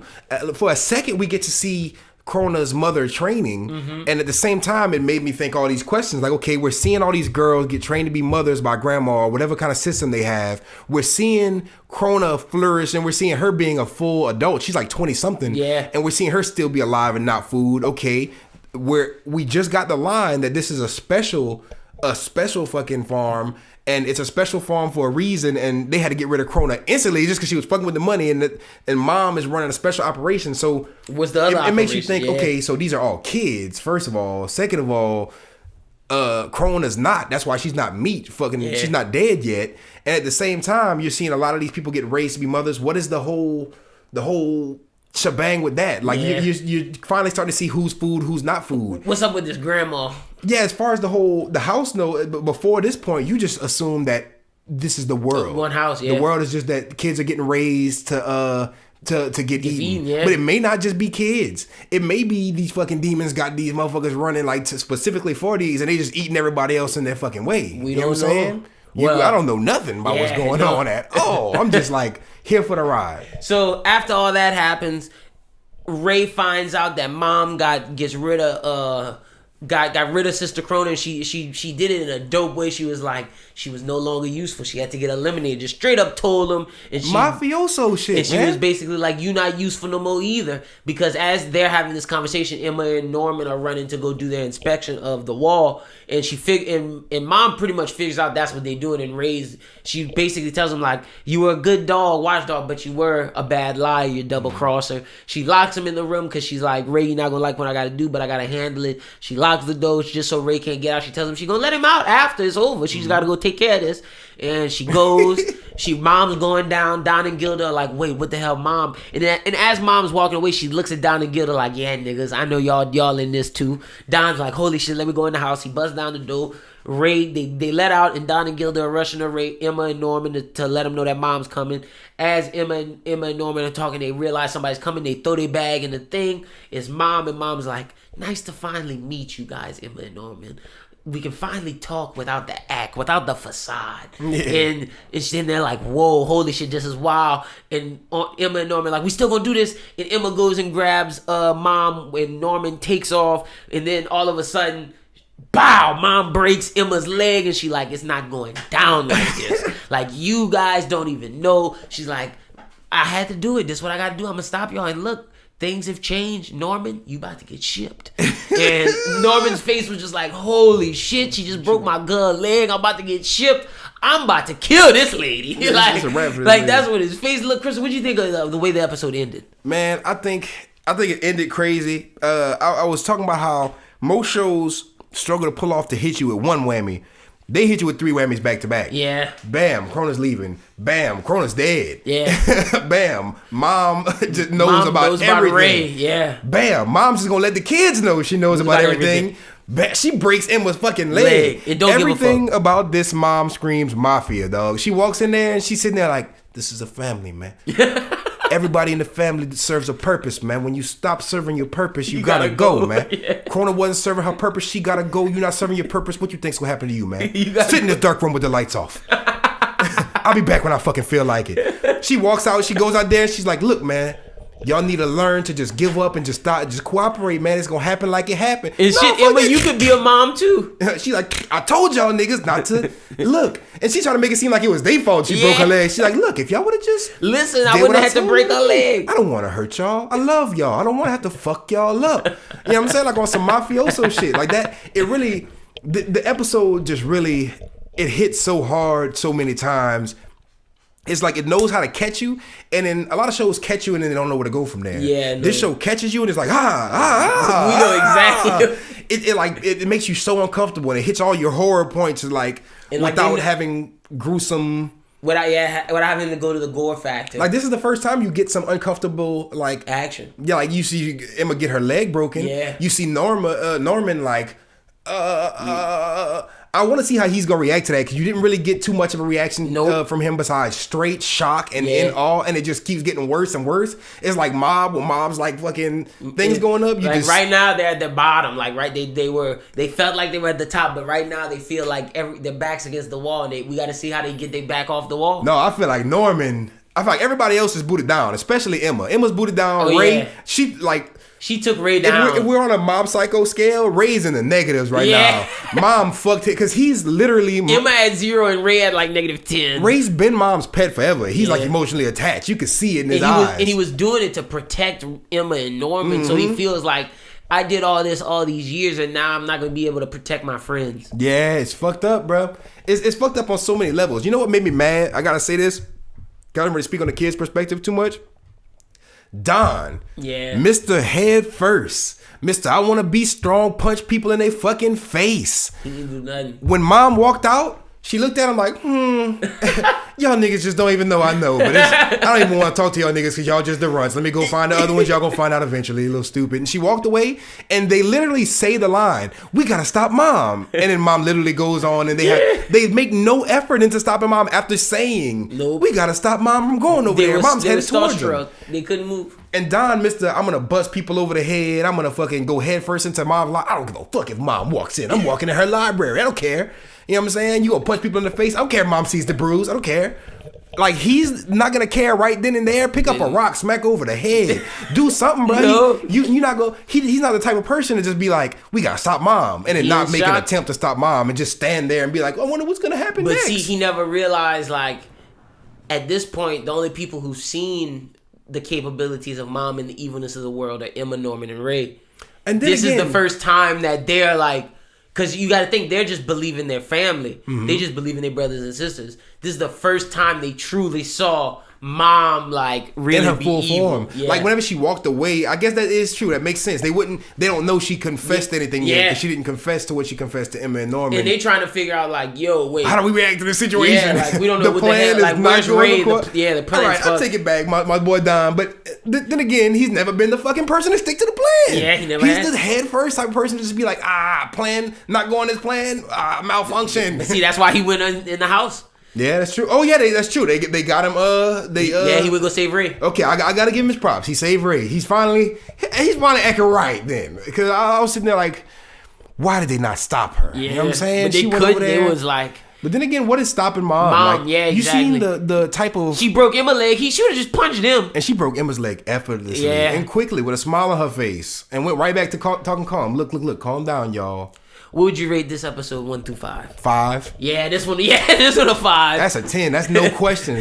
Just because, like I was saying, it's hard to get you that one time. They had you the whole time. Facts. Most suspenseful shows, it takes a long time. Like when you look at other suspenseful shows, right? Even shows like Death Note that kept me on my edge pretty much the whole time. The story of Death Note is what was keeping me. But as far as the parts where they had you, because there was parts where you were on your toes, and there was parts where you were relaxing, you were just watching I wonder what's gonna happen. But it wasn't like to the point where you're sitting there like heart beating. Only certain parts of the episode or certain parts of certain episodes. You don't get that every episode. You don't get that more than once every episode. They give it to you and then they loop their way to the next one. They give it to you, but with this one, it's like bam, bam, bam, bam. It's like you getting beat up and you can't even defend yourself. You're just getting hit to the kisser repeatedly. And then even when you're not getting like the heavy blows, like for the episode before, you just getting light jabs constantly. To the body. They give you small. It's not like the light jabs don't hurt. They hit. You know what I'm saying? But they just don't hit as hard. You gonna feel them heavy jabs because they repeat it. Because like the light jabs, when you getting them, the moment the haymaker come, you just feel them light jabs even more. Because it's like, damn. The light jabs of this is nothing compared to the heavy hitters. Yeah. But as far as the light jabs in this, it's way light years ahead of other shows. So you can't just treat it like it's a light jab at the same time. Yeah. Like it's nothing. Like I gave it the other episode a 3, but that's just in the scale of this show. I'm not comparing it to other shows. If I'm comparing this to like other shows, this level 3 is beating other level 3s. Yeah, like I could have gave Radiant a level 3 for some just mid regular filler. This is not no mid regular filler. Like they're giving you intense shit. Yeah, big context. And they set the stakes high at the beginning. The ball started rolling fast. So for the ball to slow down for a second, it's always gonna be a change of pace, but it's gonna pick back up. Like I saw that little small break for exposition, and it hit you with 3 whammies. They don't make you wait for nothing, bro. They make you wait for a big delivery. No, I agree. But let's get to the next show, Mob Psycho, because this like Promised Neverland hit hard, and it definitely did. But Mob Psycho, finally, after weeks, I was like, man, when are we going to get to what left off on season 2? And we are finally here. So let's start off with episode 8. Even then, the date for the annual marathon in Salt Middle School was drawing near. Mob proclaims that if he places in the top 10, he'll tell Sabumi that how he feels about her. Everyone around him cheers Mob on, and he starts training every day until the day of the event. Meanwhile, Sabumi and her friend Miki go to Regan's spirits and consultation office with a request for dating advice. Ritsu happens to be in the office helping out Mob's absence, but he hears Sabumi say something rather surprising. This episode was super dope because it got you. It had the vibe of the episodes before. Like it was like, oh, this could still be another like just another episode in Mob's life, random. But then at the end, it just connects everything that's been going on before, and it just like, all right, now we're getting into the show. What'd you think of episode 8, Chrissa?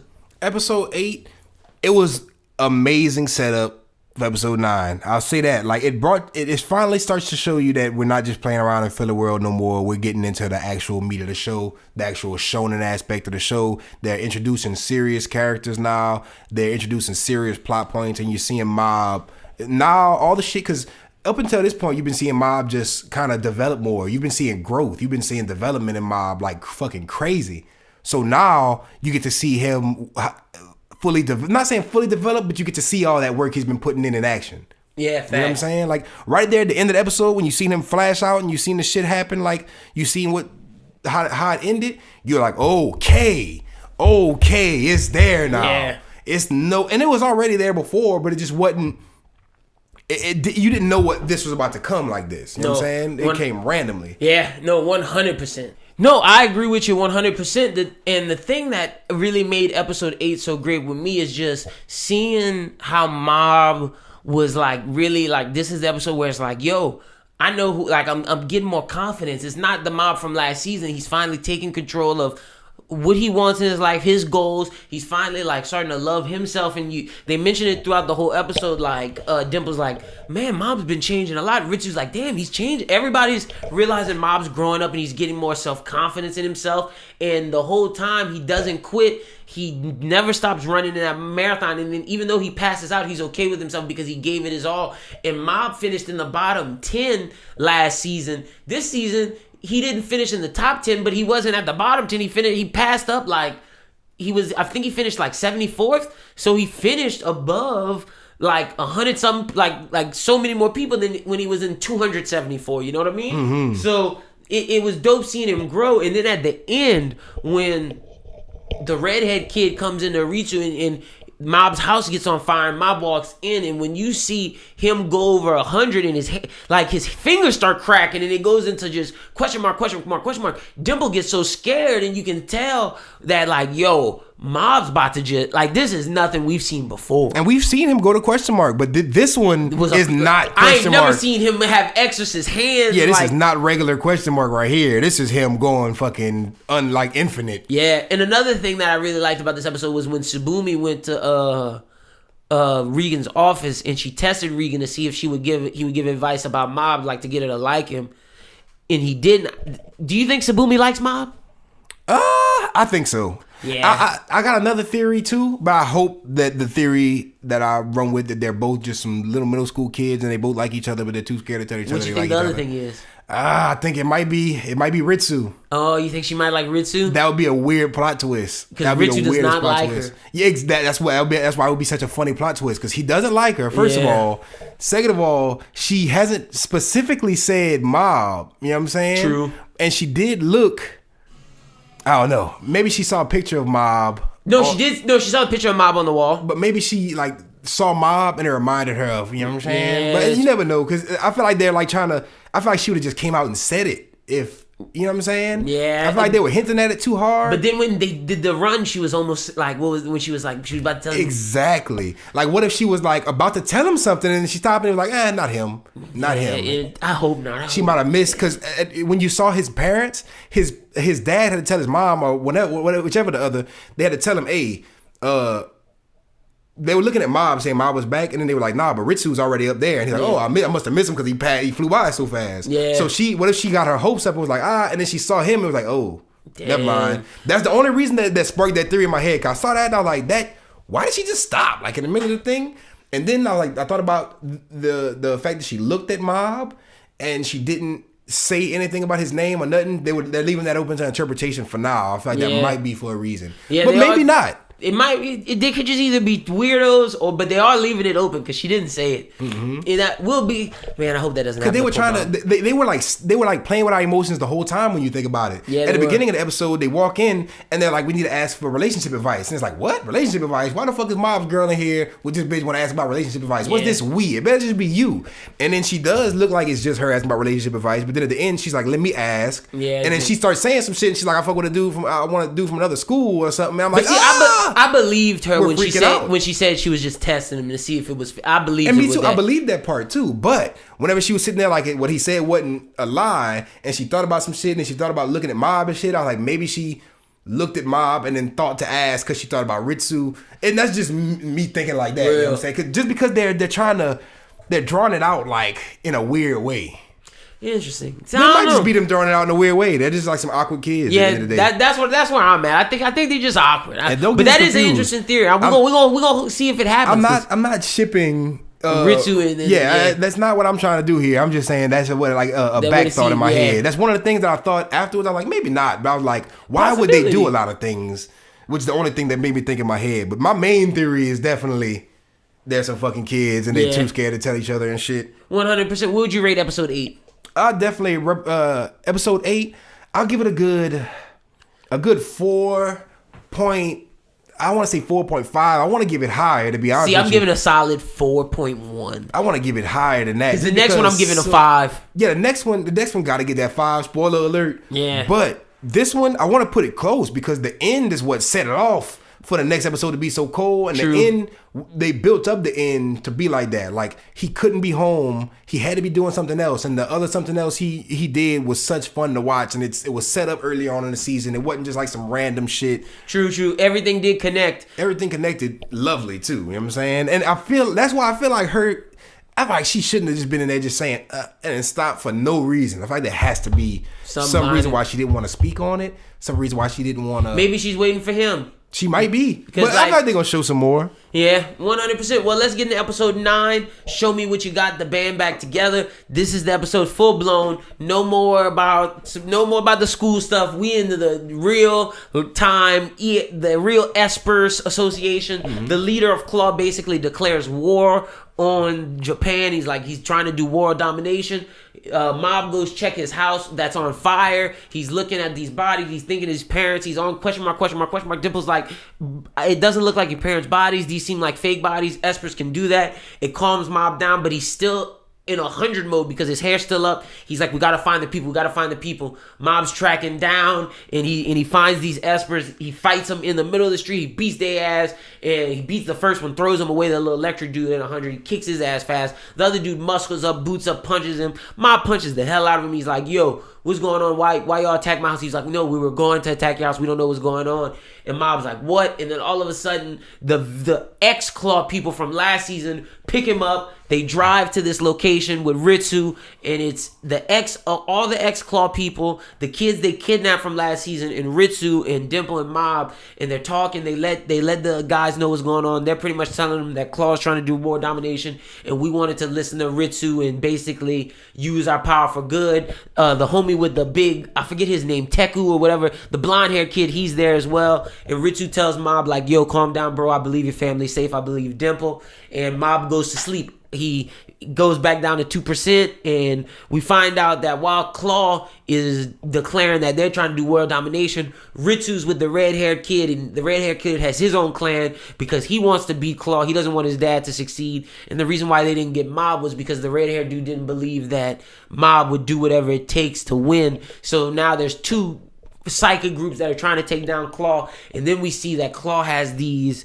main 5 just super strong Espers because they have this upper echelon group that gets taken down real fast by this government organization, and then these 5 Espers come and whoop their ass, and then at the end of the episode Taka basically tries to go save one of the diplomats who gets taken by one of the 5 clan members. He's fighting him, and this dude just basically whoops his ass. He shows he's in another class, and that's pretty much how the episode ends. And we just basically are getting ready to battle Claw versus these 2 psychic groups, one led by the redhead kid and Ritsu, and the other led by Mob and the X-Claw members. What'd you think of episode 9, Chrissa? 5 out of 5. Yeah, this is a 5. Like literally, the beginning was hard. Whenever he was coming down and you saw his voice change and he got gangster real quick and then he was coming down slowly. But he turned into a true shonen MC at that point. Exactly. Not only was he coming down from question mark, but he was also still maintaining his his 100 mode. Up. Like he was at 100 mode and he was sitting there like. Cognizant. That was the longest I've ever seen him maintain his abilities at that and be power. cognizant and thinking like actually can like talk. Like that dude had a car and like he stopped a car while a car was going from in the car. Then once he realized, and he stopped it in a crazy way. And then once he realized he had to keep the car going, he like zoomed it. Yeah. Like I was sitting there like that dude's strong, bro. Like he's using his psychic power to the next level. And then he got a new power where he could like radar sense where the psychics were. Like this episode, yeah, some fucking Dragon Ball Z shit. Everything about this episode was great. This is finally what we want from Mob Psycho. You seeing him kind of boot up to the level of the enemies he's at, because the enemies he's at look strong. Crazy. Yeah, they look stronger than last season, and like we already see that his homie, the blonde haired dude from last season, who was one of the strongest people, we see he's gonna. This is gonna be a fight. This isn't gonna be like last season. That's a big deal. They took a L. That was the whole last season was set up for this to be so epic, and I feel like now what Mob Psycho has been doing so far was the first season was real epic as far as animation, real epic as far as certain fights, and real epic as far as comedy and like cuteness, as far as just like oh, Mob's growing up like a little kid. He's such an admirable little kid. You know what I'm saying? Yeah, lovable. But now they already started the season doubling down on the lovableness and doubling down on the I'll make you cry with the just building characterization, the Regan shit. Now they also double down with the animation. You can see even in the intro the animations double down. Facts. And it's like they've been like, okay, I know you were one of the main people. Like, where are we gonna pick back up? Yeah, where we gonna get back to where we left off? Because last season ended on a cliffhanger, and like they built all that characterization up, and now it's like, okay, we're gonna finish the season. And they were sitting there, all this explosion. It's like they're looking at season 1. It's like, yeah, y'all got that, y'all like that. You're gonna have to wait a while for season 2, and everybody's like, is season 2 gonna be good? Yada yada. Season 2 comes out, and it's like, yeah, y'all. It's y'all great without like even the stuff we need to get to. Season 1 was good. Just watch. Y'all see how we killing it with the other shit. We're doubling down on everything. Yeah. Y'all think we not gonna double down on the action? So now and they're it's like just tripling down on the action. It seems like it, because like now I feel like for the rest of the season we're gonna have to deal with Claw. We'll probably get back to Sabomi at the end of the stuff and get back to Mob school life. But I feel like for at least 4 to 5 episodes we about to deal with Claw. Like, I feel like this will be a little mini arc. Yeah. This gonna be a little mini arc. Like the end of the season for sure. These villains are badass, bro. These villains are not nothing to be trifled with. The original, like the guys that were villains that are friends now, they are put to shame at how villainy. Like whenever a homeboy, I feel like it was meant to be like redhead homeboy. Yeah. Whenever he touched down and he was like and then it looked like he killed everybody, mama, and he killed my mom and dad and shit. It seemed like they were setting him up to be extra badass, only to be like, you thought. Yeah, no, you thought he was the villain, and like I was glad that he turns out not to be the villain. And not even the villain, because not even saying with him specifically, because he wasn't the one that got his ass whooped. But see, we still don't even know. Just because he didn't kill his mom's parents, and he's trying to beat his dad, we don't know if him and Mob won't end up being like villain. Like he might end up being like, just because I don't want my dad to rule don't mean I don't want to rule. So we don't know what they're gonna do with him. So there's gonna be know how strong a lot of these characters are. I like how there's no such real thing as power scaling in the show. There's no such thing as really. It's not like just they introduce a new character and he's stronger and it's like impossible. Nothing's impossible in this show. Anything could happen at any given moment. Yeah. And, especially with Mob, because Mob is one of those. He's like the main character of the show. You could tell he got some shit with him. All these other fucking characters think they're strong until they piss Mob off, kind of shit. Facts. So we gonna see a lot of shit boot up. I can't wait till we get into the next episodes. But right about now, and this is a hot take, man. Before we get, because we already know this is a 5, this is legendary shit. Before we kind of close out, I just want to say this is my hot take. I'm gonna probably tweet this later and see what Twitter thinks. Mob greater than sign all the other kids showing the protagonists. Oh, Deku, Boruto, Asta. I'm saying it. That's my hot take. I'm gonna tweet that. I feel like I'm gonna make a lot of niggas mad on Twitter. So better than the new ones, because the new wave, okay. The new wave kids. But I feel like Naruto we saw Naruto grow up. Goku, we saw him grow up. Luffy was an adult when we started. So I'm talking about kids. Gon, he's a kid. We never seen him grow up. So I'm throwing Gon in there too. Damn. And I fuck with Gon, but I feel like a lot of people online fuck with Gon super hard. Killua? Now see Keto, I don't know. That nigga's OP. But as far as development, Mob has like Mob has something. Damn, I really like Deku. Like as far as character, well, and I'm not gonna lie, character development, Deku did get a lot. Yeah, I love But I put Mob above him because he's like completely Do I like Mob? He has so much personality as far as a shonen protagonist that's not a shonen. Like, he doesn't want to be a shonen protagonist. No, but he's not even shonen. Well, but he's strong as shit, and you could tell he's gradually getting stronger, and he's developing. But no, I get what you mean. Like, he doesn't have the aspects of like other shonen protagonists. Yeah, because like Gon doesn't either. Gon's not your typical like I want to be the very best. He's just like I want to be a hunter like my dad. He's just trying to find his pop. He's not even really trying to be the strongest. It's not until the Chimera Ant arc that he sees Kite get fucked up, and he doesn't know what happened to Kite, to where he looks at himself and is like, bro, I just realized I'm weak. Yeah, he's like, I can't even, like, he was crying. He's like, I can't even save my dogs. And that's when he wanted to be like shonen. It took him all the way until then, and that was a badass show before that point. Mob's the best MC kid. To me, he's like the best kid MC. Let me come back to you that next week. I'm gonna come back. We can make a conversation out of this. I'm gonna come back next week and see, because I definitely put him over Asta for sure. Oh yeah, Asta. It's Deku that I don't know. Deku, we could pit him up against Deku and see and really get to. I might change my opinion, but that's my hot take for right now. I feel like it has to be proven otherwise. For sure, I'm gonna look at some stuff for Deku, because Mob does have great characterization. And I love Mob Psycho. Mob Psycho is amazing. But yeah, both fives. This has been episode 22, ladies and gentlemen. Chrissa, tell the good people where they can find you at on the internets and webs. Man, Chrissa SJE everywhere, man. Y'all stay tuned on my IG and my Twitter, because I am announcing a lot of news very soon. A lot of crazy shit involving my anime project, Weeb God, is coming soon. And then also, that's where you're going to find a lot of the links to me and Lynden, me getting my ass whooped by Lynden on Jump Force, because last week. We're going to see what happens this week. I've been getting some practice in. I'm still a little rusty, but I've been strategizing, you know what I'm saying? We gonna see, ladies and gentlemen. I don't even know, because we haven't done, like, we're recording this before we play, so by the time you guys hear this, we'll be you could probably be able to watch the video to us playing. So I don't want to talk no shit. So, but we're going to see, ladies and gentlemen. But you can follow me at Berlin the Don on Twitter, and at Lynden Burton I on Instagram. That's Lynden Burton II on Instagram. Be sure to check out all of Chris's new music. Be sure to check out all of our amazing anime content, because we have merch coming soon. Anime Talk shirts and hats coming very, very soon.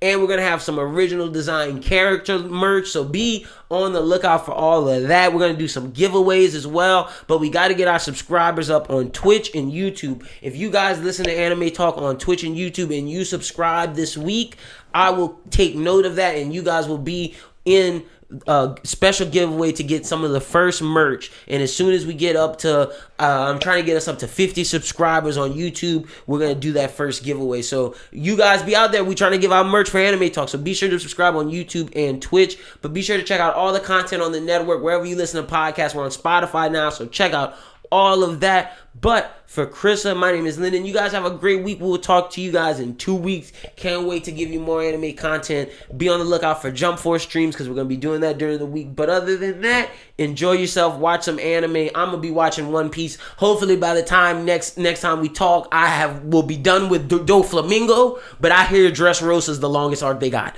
So, but like I said, for Chrissa, my name is Lynden. You guys have a great one. Enjoy yourselves and be safe. Peace.